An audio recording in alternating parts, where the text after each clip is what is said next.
ലോകം മുഴുവൻ ഒരാളുടെ സംഗീതത്തെ അഗാധമായ ആരാധനയോടെ കേട്ടിരുന്ന ഒരു നൂറ്റാണ്ട്. വേദികളെല്ലാം മനുഷ്യൻ്റെ സംഗീതം മുഴങ്ങിക്കേട്ടപ്പോൾ ആ സംഗീതം അയാളുടെ കാതുകൾക്ക് അപ്രാപ്യമായിരുന്നു. ആ ശബ്ദങ്ങൾ അയാൾ കേട്ടില്ല. കാരണം ആ മനുഷ്യൻ്റെ കാതുകൾ നിശബ്ദമായിരുന്നു. അതെ, ലോക ചരിത്രത്തിൽ തന്നെ അത്ഭുതമായി മാറിയ ഒരു സംഗീതജ്ഞൻ. 18-ാം നൂറ്റാണ്ട് ആദരവോടുകൂടി മാത്രം നോക്കിക്കണ്ട ഒരു സംഗീത പ്രതിഭ, ലെഡ്വിഗ് വാൻ ബീഥോവൻ. ലോകം മുഴുവൻ ആ സംഗീതത്തെ നെഞ്ചിലേറ്റുമ്പോഴും തൻ്റെ ജീവിതത്തിൻ്റെ കടുത്ത ഏകാന്തതകളിലും നിശബ്ദരാത്രികളിലും തൻ്റെ സംഗീതത്തെക്കാൾ ആഴത്തിൽ സ്നേഹിച്ച ഒരു സ്ത്രീ അയാളുടെ ഉള്ളിൽ ജീവിച്ചിരുന്നു. ഒന്നാകാൻ കഴിയാത്ത, ലോകത്തോട് തുറന്നു പറയാൻ സാധിക്കാത്ത ഒരു പ്രണയം. മൂടിവെക്കപ്പെട്ട ഒരു നിധി പോലെ ആ സ്നേഹം അയാളുടെ ഹൃദയത്തിൽ നിലനിന്നു. എന്നാൽ കാലങ്ങൾ കഴിഞ്ഞപ്പോൾ ലോകം ആ സ്നേഹത്തെ ഒരു കത്തിനുള്ളിൽ കണ്ടെടുത്തു. പേരില്ലാത്ത, വിലാസമില്ലാത്ത ഒരു കത്ത്. എന്നാൽ ചരിത്രം ഇന്നും ലോകത്തിലെ ഏറ്റവും മനോഹരമായ പ്രണയലേഖനമെന്ന് വിളിക്കുന്ന ഒരു കത്ത്, ബീഥോവൻ്റെ ഇമ്മോർട്ടൽ ബിലോവഡ്. ആ കഥയുടെ ആഴങ്ങളിലേക്ക് welcome to fairy zone. 1770 December മാസത്തിൽ ജർമ്മനിയിലെ ബോൺ എന്ന ചെറിയ പട്ടണത്തിൽ ഒരു കുട്ടി ജനിച്ചു. ലോകമെന്ന് അറിഞ്ഞിരുന്നില്ല ഈ കൊച്ചുകുട്ടി ഒരു നാൾ മനുഷ്യരുടെ വേദനയും പ്രണയവും സംഗീതമായി മാറ്റുമെന്ന്. ബീഥോവന്റെ കുട്ടിക്കാലം അത്ര നല്ലതായിരുന്നില്ല. അച്ഛൻ ഒരു ഗായകനായിരുന്നു. പക്ഷേ മദ്യവും കാർക്കശ്യവും ബീഥോവന്റെ പിതാവിനെ കൂടുതൽ പരുക്കനാക്കി. കുട്ടിയായ ബീഥോവനെ അദ്ദേഹം പിയാനോയ്ക്ക് മുന്നിൽ മണിക്കൂറുകളോളം ഇരുത്തി. വിരലുകൾ വേദനിച്ചപ്പോൾ പോലും സംഗീതം നിർത്താൻ അനുവദിച്ചിരുന്നില്ല. അവിടെ നിന്നാണ് ബീഥോവന് തൻ്റെ സംഗീതം സന്തോഷമായല്ല, ശ്വാസമായി മാറുന്നത്. ബീഥോവന്റെ കഴിവ് ആദ്യം തിരിച്ചറിഞ്ഞത് ഒരു സാധാരണ ഗുരുവല്ലായിരുന്നു. സംഗീതത്തെ പാഠമായി മാത്രം കാണാത്ത, കുട്ടികളുടെ വിരലുകളിൽ ഭാവിയുടെ ശബ്ദം കേൾക്കാൻ കഴിഞ്ഞ ഒരു മനുഷ്യൻ, ക്രിസ്റ്റ്യൻ ഗോഡ്ലോഫ് നീഫെ. അദ്ദേഹം ആദ്യമായി ബീഥോവന്റെ സംഗീതം കേട്ടപ്പോൾ എന്തോ ഒരു അസാധാരണത ആ മനുഷ്യന് തോന്നി. നീഫെ അത് നിശബ്ദമായി കേട്ടുനിന്നു. ഓരോ നോട്ടിലും സാധാരണ മനുഷ്യർക്ക് പിടികിട്ടാത്ത ഒരു അഗാധതയുണ്ടെന്ന് അദ്ദേഹം തിരിച്ചറിഞ്ഞു. അയാൾ പറഞ്ഞു, ഈ കുട്ടി സാധാരണ സംഗീതത്തിൻ്റെ പരിചിതമായ അതിരുകൾക്കുമപ്പുറത്താണ്. ഇവനൊരിക്കൽ സംഗീതത്തിൻ്റെ നിയമങ്ങൾ തന്നെ മാറ്റിയെഴുതും. അതൊരു പ്രശംസയല്ലായിരുന്നു, അതൊരു പ്രവചനം തന്നെയായിരുന്നു. അക്കാലത്ത് വിയന്ന നഗരം സംഗീതത്തെ ശ്വാസമായി കൊണ്ടു നടന്നിരുന്നു. അവിടെ ലോകം ആരാധിച്ചിരുന്ന ഒരു പേരുണ്ടായിരുന്നു, മൊസാർട്ട്. മൊസാർട്ടിൻ്റെ സംഗീതം ആ രാജ്യം മുഴുവൻ പ്രതിധ്വനിച്ചു. ബീഥോവന്റെ അച്ഛനും തൻ്റെ മകനെ മൊസാർട്ടിനെ പോലെ വലിയൊരു സംഗീതജ്ഞനാക്കണമെന്നായിരുന്നു ആഗ്രഹം. ബീഥോവനും മൊസാർട്ടിൻ്റെ സംഗീതത്തെ വളരെയധികം ആരാധിക്കുകയും അദ്ദേഹത്തെ പോലൊരു സംഗീതജ്ഞനാകാൻ കൊതിക്കുകയും ചെയ്തു. അങ്ങനെയാണ് അദ്ദേഹം ബോൺ നഗരത്തിൽ നിന്ന് വിയന്നയിലേക്ക് എത്തിയത്. അങ്ങനെ ബീഥോവൻ മൊസാർട്ടിന് മുന്നിൽ പിയാനോയിൽ തൻ്റെ വിരലുകൾ മീട്ടി. മൊസാർട്ട് ശാന്തമായി വളരെയധികം അന്നത് ആസ്വദിച്ചിരുന്നു. അന്ന് അദ്ദേഹം തൻ്റെ അരികിലിരിക്കുന്നവരോട് ഒരു വാക്ക് പറഞ്ഞു എന്നാണ് ചരിത്രം പറയുന്നത്. ഈ യുവാവിനെ ഓർത്തുവെക്കൂ, ഒരിക്കൽ ലോകം ഇവൻ്റെ പേരാണ് പറയുകയെന്ന്. പക്ഷേ വിധി മറ്റൊന്നെഴുതുകയായിരുന്നു. ബീഥോവന് മൊസാർട്ടിൻ്റെ ശിഷ്യനായി ദീർഘകാലം നിൽക്കാൻ സാധിച്ചില്ല. അവർ ഒരുമിച്ച് സംഗീതം ചെയ്തില്ല. ബീഥോവന് തൻ്റെ നാട്ടിലേക്ക് തന്നെ തിരികെ പോകേണ്ടി വന്നു. കുടുംബ ബാധ്യതകൾ, അമ്മയുടെ അസുഖം, ദാരിദ്ര്യം എല്ലാം അവനെ വീണ്ടും ബോൺ നഗരത്തിലേക്ക് തിരിച്ചു വിളിച്ചു. പിന്നീട് ബീഥോവൻ അവിടെ നിന്ന് വിയന്നയിലേക്ക് തിരിച്ചെത്തുമ്പോഴേക്കും മൊസാർട്ട് മരിച്ചിരുന്നു. അത് ബീഥോവന്റെ ജീവിതത്തിലെ ആദ്യ വലിയ മുറിവായിരുന്നു. കണ്ടുമുട്ടി നഷ്ടപ്പെട്ട ഗുരു, കൈവരിക്കാതെ പോയ ഒരു സംഗീത ബന്ധം. പക്ഷേ അതുതന്നെയായിരുന്നു ബീഥോവന്റെ വഴിത്തിരിവും. ബീഥോവൻ മനസ്സിലാക്കി, ഞാൻ മൊസാർട്ടാകാൻ വന്നവനല്ല, എനിക്ക് ഞാനായിരിക്കാൻ വേണ്ടിയാണ് ഈ സംഗീതം. അവിടെ നിന്നാണ് ബീഥോവൻ സംഗീതത്തെ മാറ്റിയെഴുതാൻ തുടങ്ങിയത്. ക്ലാസിക്കൽ കാലഘട്ടത്തിൽ നിന്ന് റൊമാൻറ്റിക് കാലഘട്ടത്തിലേക്ക് ഒരു പാലം പണിതത് ബീഥോവനായിരുന്നു. മൊസാർട്ടിനെ പോലെ സംഗീതം സൃഷ്ടിക്കാൻ ബീഥോവന് സാധിച്ചില്ല. പക്ഷേ മൊസാർട്ടിന് ബീഥോവനാകാനും സാധിച്ചിരുന്നില്ല.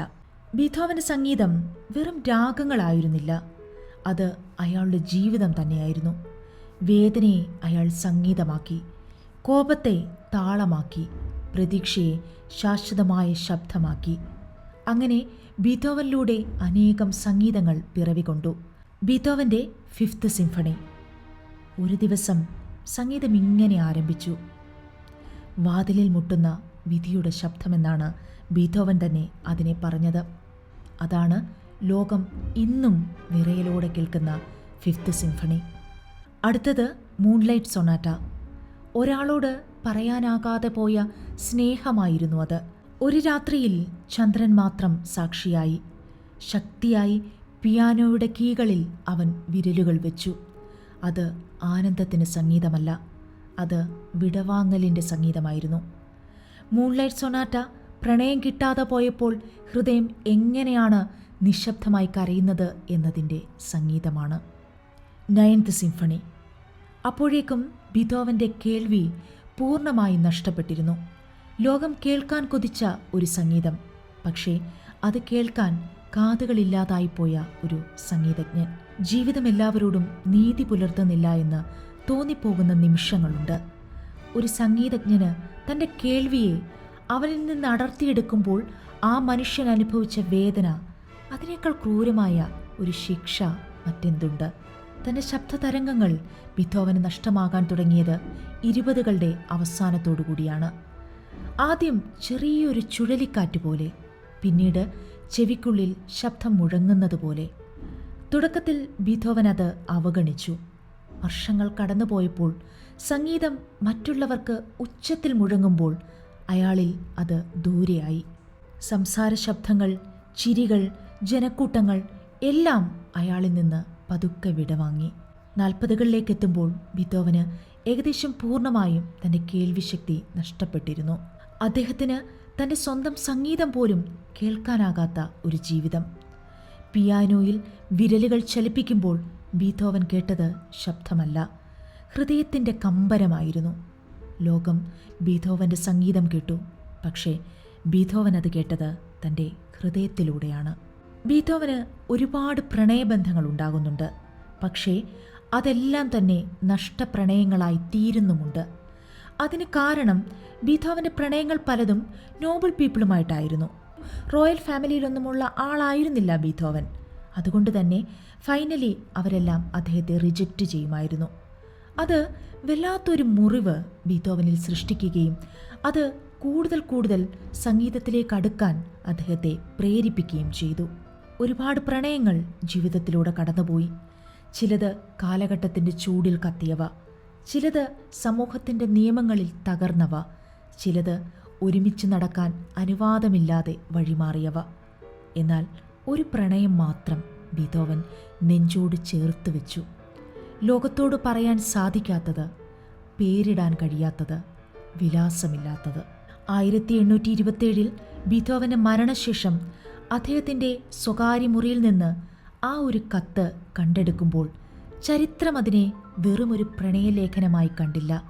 ലോകത്തിലെ ഏറ്റവും മനോഹരമായ പ്രണയലേഖനങ്ങളിലൊന്നായി അത് ചരിത്രം വ്യാഖ്യാനിച്ചു. ആ കത്ത് ഒന്നും അവകാശപ്പെടുന്നില്ല. നീ എൻ്റേതാണെന്ന വാക്കില്ല. നമ്മൾ ഒരുമിച്ച് ജീവിക്കണമെന്ന നിർബന്ധമില്ല. പകരം ഓരോ വരിയിലും ഒരു മനുഷ്യൻ സ്വയം അലിഞ്ഞു പോകുന്ന വാക്കുകളായിരുന്നു അത്. ബീഥോവൻ എഴുതിയത് ഇങ്ങനെയായിരുന്നു: എനിക്ക് നിന്നെ പൂർണ്ണമായും സ്വന്തമാക്കാൻ കഴിയില്ല എന്നെനിക്കറിയാം, പക്ഷേ നിന്നെ സ്നേഹിക്കുന്നത് എനിക്കില്ലാതാക്കാൻ കഴിയില്ല. ഇങ്ങനെയും സ്നേഹിക്കാമെന്ന് ആ മനുഷ്യൻ ലോകത്തോട് പറഞ്ഞു. നീ എനിക്ക് എല്ലാം തന്നെയാണോ അല്ലെങ്കിൽ ഒന്നുമല്ലയോ എന്ന് അറിയാതെ ഞാൻ നിന്നെ സ്നേഹിച്ചു കൊണ്ടിരിക്കുന്നു.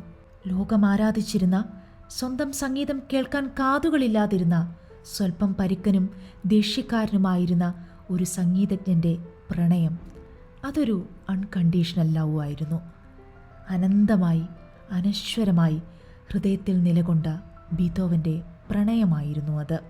കേൾവി നഷ്ടപ്പെട്ട ഒരു മനുഷ്യൻ, സംഗീതം മാത്രമായി ജീവിതം മാറിപ്പോയ, വിവാഹമില്ല, ഭാര്യയില്ല, കുട്ടികളില്ല, ജീവിതം പൂർണ്ണമായി ഏകാന്തതയിലേക്ക് പോയപ്പോൾ ഒരുപക്ഷെ അയാളെ ജീവിപ്പിച്ചത് ആ പ്രണയമായിരിക്കണം. അവർ ഒന്നിച്ചിരുന്നില്ല, ലോകം അവരെ ഒന്നിപ്പിച്ചില്ല, പക്ഷേ അയാൾ അവളെ അനശ്വരയാക്കി.